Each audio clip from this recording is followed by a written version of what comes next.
School Days According to Humphrey, Chapter 4, Night School. When the room got dark, my thoughts got darker.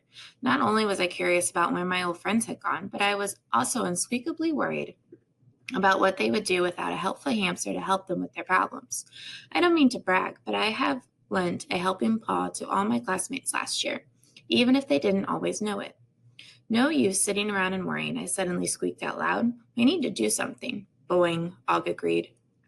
Just then, the room was filled with a bright light. Never fear, 'cause Aldo's here, a friendly voice boomed out. Aldo, I shouted, happy to see Aldo Amato, pulled his cleaning cart into the room. Aldo was the night custodian, and he was also a wonderful friend. I've seen him at camp over the summer, but I haven't seen him for the last few weeks. He came up to the table and gazed down at me. You're a sight for sore eyes, Humphrey, he said, reaching in his pocket. Here are some sunflower seeds. Yum. I'm always happy to get my favorite treat. Aldo found a jar of froggy food sticks for Og and sprinkled some in his tank. Here you go, Og. Enjoy them. In good health. Og swam around, gathering the little sticks in his huge mouth. I'm sorry he doesn't get any tasty sunflower seeds like I do, but he doesn't seem to mind. So it's back to school for all of us, he said. Back to work at night and back to college in the daytime for me. Aldo is going to college so he could be a teacher someday. I have some good courses this year, Aldo continued, including biology. That's where I learned about critters like you. I chomped away on my sunflower seed, thinking that biology must be an interesting course. Say, I saw Richie after school. I think he's a little worried about his new teacher, Mrs. Becker. I stopped mid-chomp. Repeat it, please. Richie Rinaldi was Aldo's nephew and a former student of room 26. Miss Becker? Where is she? How can I find Richie? I squeaked. Why is he worried? I guess Aldo didn't understand. I'll tell you. Tell him what you said. Hello, he answered. Suddenly, the sunflower didn't taste so good because Richie was worried. Even if he wasn't in room 26 anymore, he was still my friend. Then Aldo got to work cleaning room 26. He was wonderful at his job. I thought he'd be an unspeakably good teacher someday, but I knew that once he was teaching, room 26 would never be quite as clean again. Watching Aldo get my mind off of my worries until he saw the red hamster ball sitting on Mrs. Brisbane's desk. Hey, who's this? Are they replacing you, Humphrey? Aldo laughed, but I didn't think it was funny. He turned the switch on and roared. The ball twirled and looped and flashed and music blasted. Rockin' Aki, rockin' and roll rules. As Aldo watched, he did a little dance just like Aki. After a while, he switched Aki off. That's funny, he said, but don't worry, nothing can replace you, Humphrey. Thank you, I squeaked. Richie would like one of these, Aldo said. I wish he hadn't reminded me of Richie. I didn't like to think about my old friend being worried. After Aldo left and saw a car pull up to the parking lot outside my window, I decided to investigate the school. Find out where Richie and the other old friends had gone. Don't you think I should find out where this Mrs. Becker's room is, Og? I asked. Boing, boing. Og is always encouraging, at least most of the time. Of course, Longfellow School is a big, big, big place, so I probably couldn't cover it all in one night, but I was at least going to try. I pushed on my cage door, thanks to the lock that doesn't lock. The door swung wide open. To humans, the lock always looks tightly fastened, but I know with a gentle pressure opens the door and I'm free to come and go as I please. I climbed out, grabbed a hold of the leg of my chair, and slid down. After I landed, I shook myself and scampered to the door. I'll be back to give you a full report, Og, I told my friend. Wish me luck. Boing, boing, he answered. I crouched down and slid through the narrow space between the bottom of the door and the floor. It was dark in the hallway except for my very faint lights, which cast ghostly shadows on the walls. I shivered a little, but nothing was going to keep me from my mission. I took a left turn and skittered along until I reached the next doorway. I looked up, and saw room 28 on the door. I wasn't sure what had happened to room 27, but I didn't waste time thinking about that. After taking a deep breath, I slid around the door into room 28, and then I stood up. I was surprised to see the room 28 was exactly like room 26, except everything was backward. Well, not exactly everything. The chalkboards and windows were on the same wall as room 26, but the cloakroom, the teacher's desk, and the clock were all in the wrong place. Eek, I squeaked. I scurried between the desks, and since Aldo had just cleaned, there weren't many clues around to tell me who was in the room. I stopped to glance up at the chalkboard. Luckily, the moonbeams coming through the windows hit at just the right angle, and I saw Mr. Michael's written on the board. It wasn't Mrs. Becker's room after all. I don't have to waste my time in the wrong room, so I slid back under the door and continued up the dimly lit hallway to the next classroom on the left, room 30. Here goes nothing, I thought as I pushed under the door. Oddly enough, room 30 looked more like 26 than 28. The cloakroom, the teacher's desk, and the clock were in the same place as room 26. But there are some differences. For one thing, the tables were placed in a great big circle. Mrs. Brisbane had her tables lined up in rows. Along the walls was a huge tree going all the way to the ceiling. It was made of paper, and each brightly colored paper leaves had a name on them. It was hard to read the names in a darkened room, but I saw Emma and a Margaret, a Christopher and a Ben. I didn't know any of these names, so it was probably the wrong room. I escaped under the door and hurried to the room across the hall, room 29. In an unspeakably dark it was in this room, because the blinds were shut tightly. I could hardly even make out the shadowy shapes of tables and chairs. When I looked up, there was an extra loud squeak, because there was a large round objects hanging from the ceiling, giving me an eerie glow. I felt shivery and quivery until I figured out that they were models of planets in our solar system. Thank goodness Mrs. Brisbane taught us about them last year, so I knew what they were.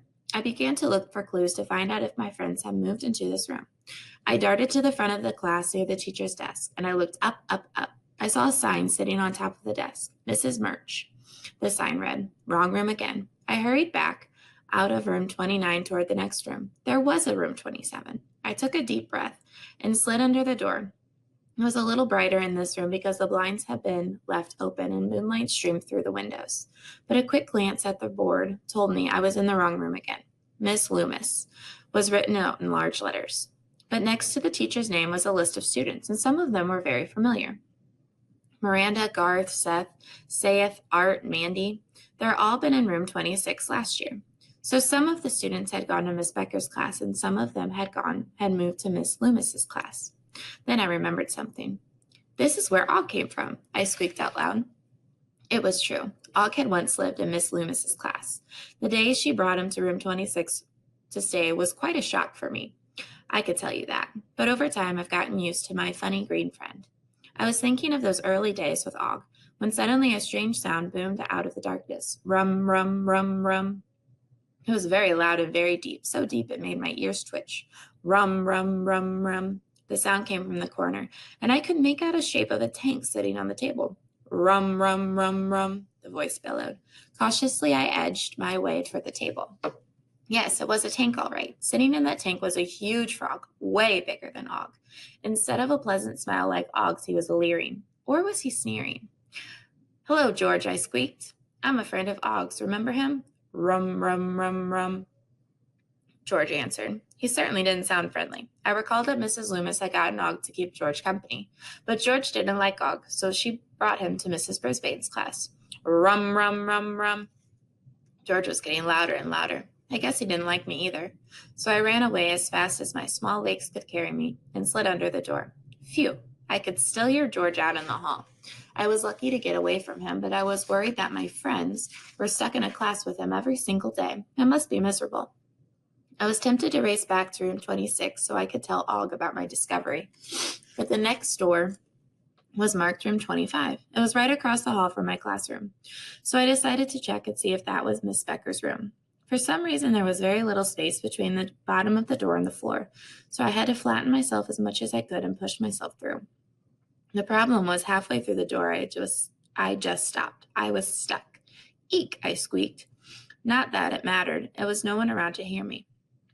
I pushed again, but I didn't budge. My head was in room 25, but my tail was in the hallway. My mind raced as I imagined spending the night under the door while Og worried about what happened to me. Then I thought about morning, when someone would come and open the door. They might not even see me. I might be squashed as the door opened and stepped on by students. I might never, ever see the inside of room 26 again. So I remembered that at camp, the counselors always told us campers to stay calm in case of emergency. Stay calm, calm, calm, I told myself. Although it was hard to keep calm when you're stuck under a door. There was a few seconds I felt relaxed enough to look at the room in front of me. I couldn't see much except for the jumble of desks and the usual chalkboard. I couldn't move my head, but I could move my eyes. So I looked all the way to the right and saw desks. when I looked all the way to the left and saw a cloakroom. In front of the cloakroom wall was a large cart filled with books and had to squint to read the sign on it. Property of room 25, Mr. McCullough's class. Do not remove. So it wasn't Miss Becker's room. I didn't have to explore room 25 after all.